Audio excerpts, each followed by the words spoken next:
नमस्कार, आप देख रहे हैं आर्या न्यूज। मैं हूं आपके साथ पल्लवी सिंह। रुक करेंगे इस वक्त की कुछ बड़ी खबरों की ओर।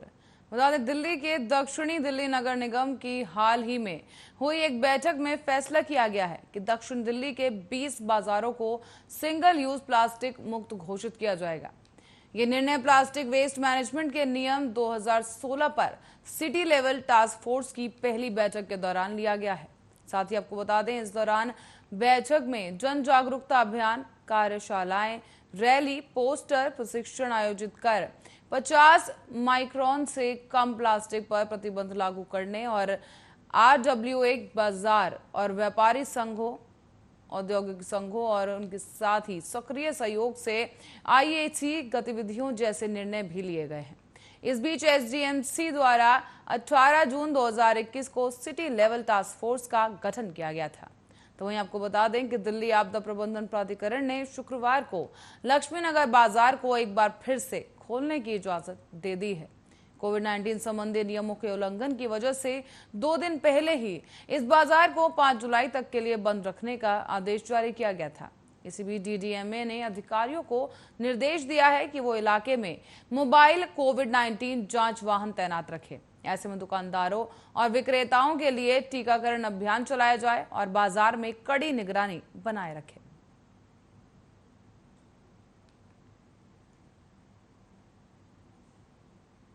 वहीं भारत में कोरोना संकट अभी टला भी नहीं है कि हर दिन करीब 50,000 नए मामले सामने आ रहे हैं। हालांकि 27 जून से लगातार 50,000 से कम नए कोरोना केस दर्ज किए गए और इसी बीच स्वास्थ्य मंत्रालय ने ताजा आंकड़े जारी किए हैं और ताजा आंकड़ों के अनुसार पिछले 24 घंटों में 44,111 नए कोरोना केस सामने आए, जबकि 738 संक्रमितों की जान चली गई है। तो वहीं पिछले 24 घंटे में 57,477 लोग कोरोना से ठीक भी हुए हैं। ऐसे में देश में लगातार 51वें दिन कोरोना संक्रमण के नए मामलों से ज्यादा रिकवरी हुई है।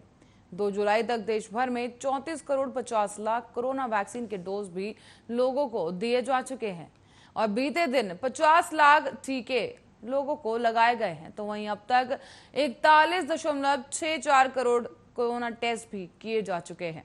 बीते दिन करीब 19 लाख कोरोना सैंपल टेस्ट किए गए, जिसका पॉजिटिविटी रेट 3% से ज्यादा रहा है।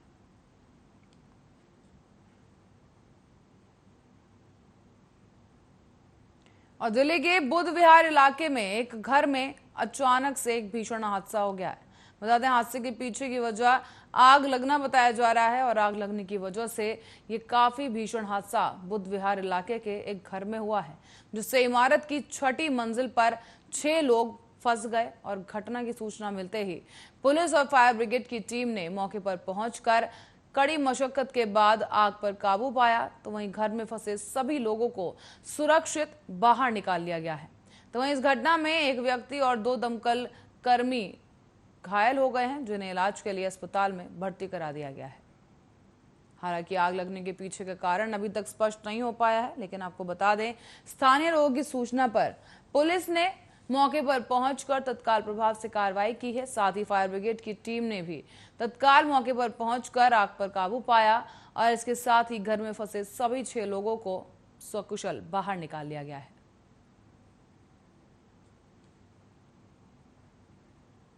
और लखनऊ में देर रात मशहूर शायर मुनव्वर राना के घर पर तलाशी लेने वाली रायबरेली पुलिस ने साजिश का सच सामने ला दिया है। बता दें, रायबरेली में बीते सोमवार को शायर मुनव्वर राना के बेटे तबरेज ने बड़ी साजिश के तहत खुद पर हमला करवाया था। परिवार में संपत्ति का विवाद चल रहा था और इसी को लेकर तबरेज चाचाओं पर दबाव बनाना चाह रहा था और अब पुलिस की कई टीमें तबरेज को गिरफ्तार करने के लिए भेज दी गई हैं। पुलिस ने रायबरेली में रहने वाले तबरेज राना के 2 दोस्तों और कथित हमला करने वाले 2 शूटर को भी गिरफ्तार कर लिया है। इसी बीच आपको बता दें कि तबरेज ने रायबरेली में 18 बिस्वा विवादित जमीन बेची थी, जिसमें उसके चाचा ने दाखिल खारिज रोक दी थी और इसी के साथ ही पूरे मामले में परिवार के लोग ज्यादा अड़ंगेबाजी ना करें, इसीलिए तबरेज ने यह साजिश रची और बीते सोमवार को शाम करीब 6 बजे मुनव्वर राना के बेटे तबरेज राना पर लखनऊ प्रयागराज हाईवे पर त्रिपुला चौराहे के निकट जानलेवा हमला कर दिया गया था। ऐसे में बाइक सवार 2 शूटरों ने उसकी कार पर 2 बार फायरिंग की थी। इस जवाब में तबरेज ने भी लाइसेंसी रिवॉल्वर से गोलियां चलाई, लेकिन हमलावर तब तक भाग निकले थे।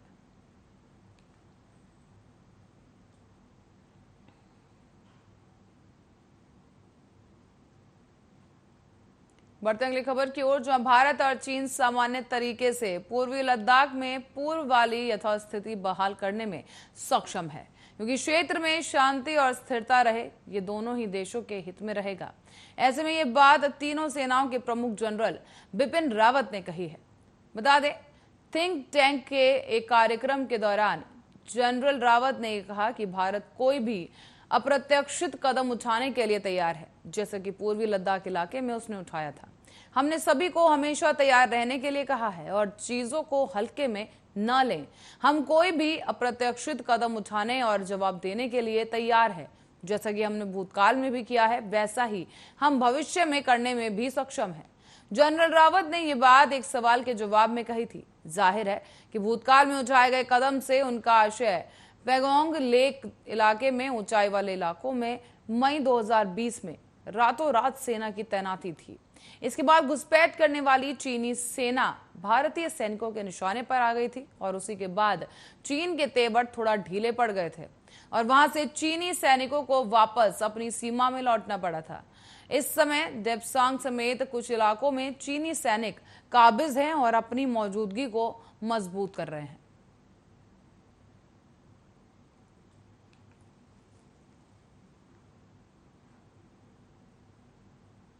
और इसी बीच आपको बता दें कि जुलाई 2021 में पंजाब के 5.4 लाख सरकारी कर्मचारियों के लिए एक अच्छी खबर सामने आ गई है। उनकी बेसिक सैलरी में अब करीब 2.5 गुना का इजाफा हुआ है और उनके बैंक खाते में अगस्त से ज्यादा सैलरी आएगी। साथ ही 4.5 साल का मोटा एरियर भी मिलेगा।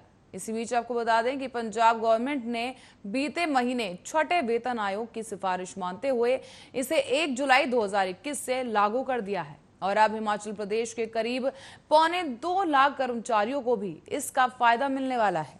इस बढ़ोतरी से सरकारी कर्मचारियों की मिनिमम सैलरी करीब 6,950 रुपए से बढ़कर 18,000 रुपए महीना हो गई है। इसी बीच अच्छी बात यह है कि वो अब केंद्रीय कर्मचारियों के 7th पे कमीशन के बराबर वेतन पाएंगे। पंजाब सरकार ने 6th पे कमीशन की ज्यादातर सिफारिशें मानी है और all India account and audit committee के जनरल सेक्रेटरी हरिशंकर तिवारी के मुताबिक पंजाब सरकार के कर्मचारियों के लिए यह खुशी की बात है। वो कई साल से नए वेतनमान का इंतजार कर रहे थे और अब उनकी सैलरी केंद्रीय कर्मचारियों की सैलरी के बराबर हो जाएगी, क्योंकि छठे वेतन आयोग ने 7th पे मैट्रिक्स को देकर अपना पे स्ट्रक्चर तैयार किया है।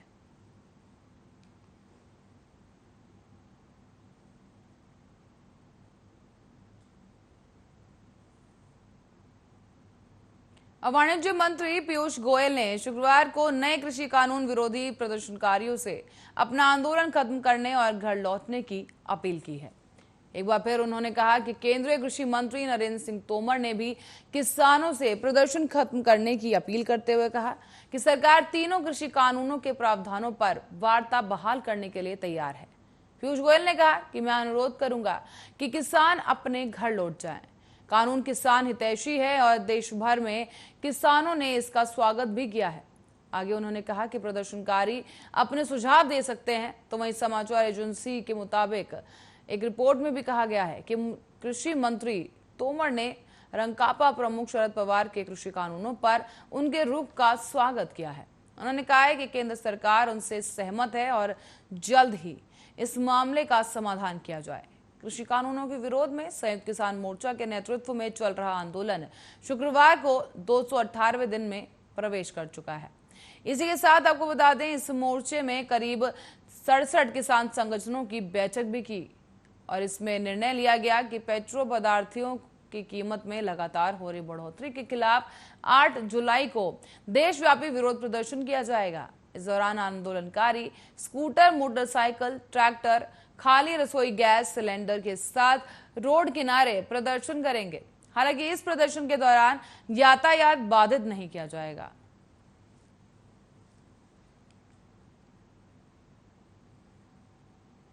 और इसी बीच भारतीय जीवन बीमा निगम ने 1 जुलाई 2021 से LIC की सरल पेंशन योजना शुरू कर दी है। ये गैर लिंक्ड सिंगल प्रीमियम योजना होगी और ये भारतीय बीमा नियामक और विकास प्राधिकरण के निर्देशानुसार इमीडिएट एन्युटी प्लान है। इस योजना में सभी जीवन बीमाकर्ताओं के लिए समान नियम और शर्तें होंगी और ऐसे में LIC की स्कीम के तहत पॉलिसी धारक के पास एक मुश्त राशि के भुगतान पर 2 उपलब्ध विकल्पों में से एन्युटी चुनने का विकल्प होगा। इस स्कीम में पॉलिसी शुरू होने तक की तारीख से 6 महीने के बाद किसी भी समय कर्ज मिल सकेगा।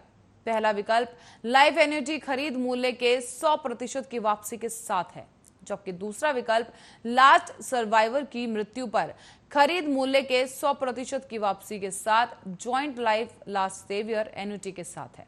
इसमें पॉलिसी की शुरुआत में ही वार्षिकी दरों की गारंटी है और एन्युटी पूरे जीवन काल में देय है।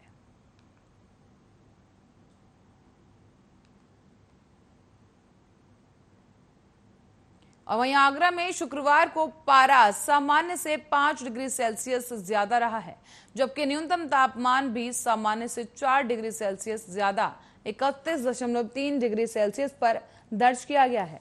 बता दें कि प्रदेश में आगरा सबसे गर्म शहर रहा। इसके बाद अलीगढ़ और झांसी गर्म शहर रहे। हालांकि शाम 4 बजे के बाद से बादल घिर आए और कुछ देर के लिए राहत की फुहारें जरूर बरसी हैं, लेकिन उसके बाद फिर से एक बार धूप निकल आई और उमस ने हाल बेहाल कर दिया। मौसम विभाग के मुताबिक अगले 3 दिनों तक बारिश के आसार नहीं होंगे और तापमान 42 डिग्री सेल्सियस के आसपास ही बना रहेगा।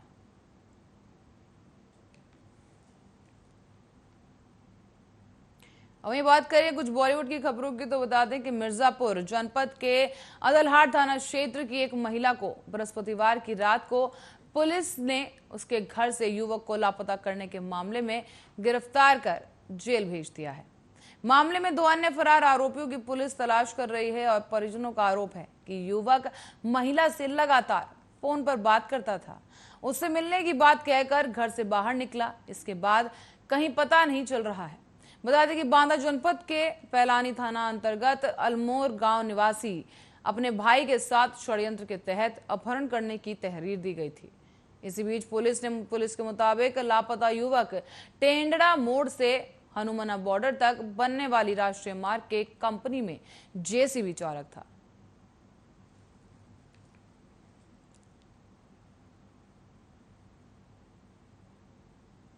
बढ़ते अगली खबर की ओर, जहां दिल्ली में व्यापारियों से कोरोना के नियमों का पालन कराने का आश्वासन मिलने के बाद भी उत्तरी जिले के आपदा प्रबंधन प्राधिकरण ने आज से बाजारों को खोलने की अनुमति दे दी है। लक्ष्मीनगर के विकास मार्ग स्थित मेन बाजार से लेकर किशन कुंज स्थित लवली पब्लिक स्कूल और उसके आसपास के बाजारों को खोलने की अनुमति दे दी गई है।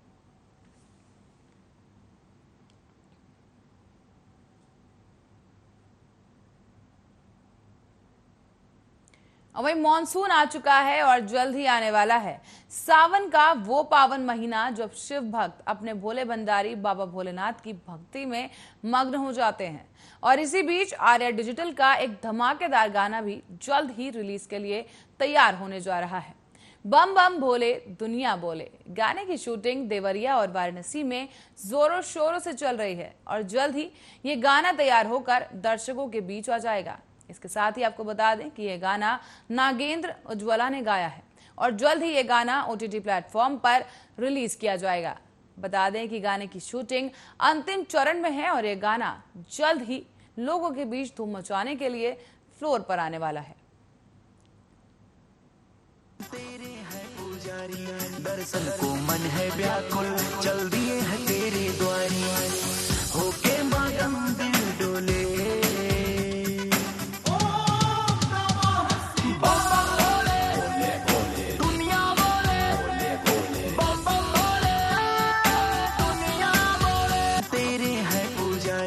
दर्शन को मन है व्याकुल